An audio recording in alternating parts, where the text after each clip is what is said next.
Singapore's transformation from a small, impoverished trading port to one of the most prosperous nations in the world is nothing short of extraordinary. Located at the crossroads of global trade routes, this island nation has developed into an epitome of economic success, technological innovation, and luxury living. Its history is a testament to how visionary leadership, strategic planning, and resilience can turn adversity into opportunity.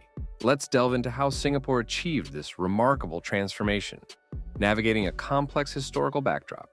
The early history of Singapore. Singapore's history can be traced back centuries. In the 14th century, it was a thriving port town in the Malay archipelago known as Temasek, which means sea town in Malay. It was a key trading point for the region, known for its access to Southeast Asia's vital maritime routes. However, after the fall of the Srivijaya Empire and the decline of regional powers, Singapore remained relatively obscure until the British arrived in the early 19th century. In 1819, Sir Stamford Raffles, an agent of the British East India Company, established a British trading post on the island. Raffles understood the strategic importance of Singapore's location between the Indian Ocean and the South China Sea, and saw the opportunity to use it as a hub for trade, especially to counter the growing influence of the Dutch in Southeast Asia. Singapore's natural harbor made it an ideal port for British ships traveling to and from China, India, and Europe. By the mid-1800s, Singapore grew into a significant port city, with its economy driven by the export of tin, rubber, and other raw materials. However, despite its commercial success, the island remained under colonial rule. Its inhabitants were predominantly Chinese immigrants, many of whom came from the southern provinces of China, bringing with them their own customs, traditions, and entrepreneurial spirit. World War II and the Japanese occupation. Singapore's history took a tragic turn during World War II. In 1942, the island was invaded by Japan. The British, despite their formidable naval presence in the region, were unable to defend the island, leading to the fall of Singapore in what was regarded as one of the most humiliating defeats in British military history. The Japanese occupation lasted from 1942 to 1945, a period marked by hardship, oppression, and significant loss of life. The experience of Japanese occupation had a profound impact on the people of Singapore.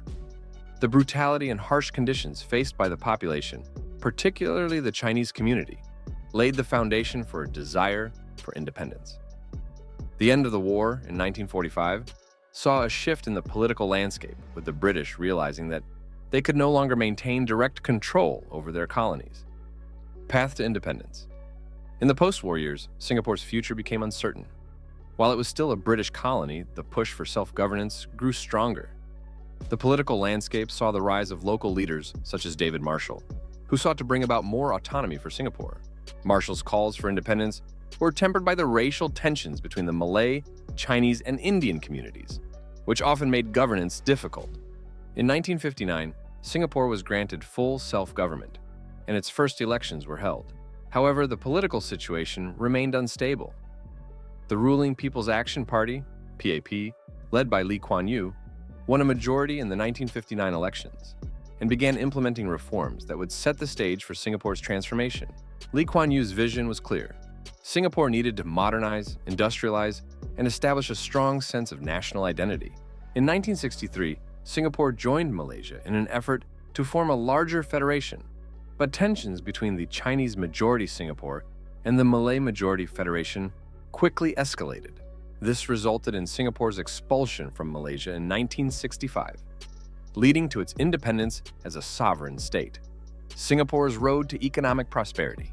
In 1965, Singapore faced a daunting reality: a small, resource-poor island with no natural resources, limited arable land, and a highly diverse population. However, under the leadership of Lee Kuan Yew, Singapore embarked on an ambitious program of economic development that would transform it from a third-world country into one of the world's most prosperous nations. Industrialization and economic reforms. The first step was industrialization. Lee Kuan Yew and his team focused on building a manufacturing base, attracting foreign investments, and creating a stable and business-friendly environment. The government developed infrastructure, improved education, and streamlined the legal system to ensure efficiency. One of the key strategies was the establishment of the Economic Development Board, EDB, in 1961, which played a crucial role in attracting multinational corporations to set up factories and operations in Singapore. The government also emphasized the importance of a disciplined, educated, and highly skilled workforce. As a result, Singapore became a hub for the electronics, petrochemical, and manufacturing industries. By the 1970s, the country's economy had diversified, and it began to experience rapid growth. Human capital and education. Perhaps the most significant factor behind Singapore's success has been its focus on human capital. Recognizing that the country had no natural resources to rely on, Lee Kuan Yew invested heavily in education and skills development. Singapore's education system became one of the best in the world, emphasizing technical training, discipline, and meritocracy. This focus on human capital enabled the country to develop a highly skilled workforce that could compete in the global market, a global financial hub. By the 1980s, Singapore had successfully positioned itself as a global financial hub. The government created a business-friendly environment with low taxes, a stable currency, and strict anti-corruption laws. The Monetary Authority of Singapore, MAS, was established to oversee the financial system and ensure its integrity. This led to a surge in international banks, financial services, and investment firms setting up operations in Singapore, further boosting its economy. A global luxury hub. By the 1990s, Singapore had firmly established itself as one of the world's most important financial centers, but its transformation into a global luxury hub came about in the 21st century. Several factors contributed to this shift. World-class infrastructure. One of the hallmarks of Singapore's luxury appeal is its world-class infrastructure.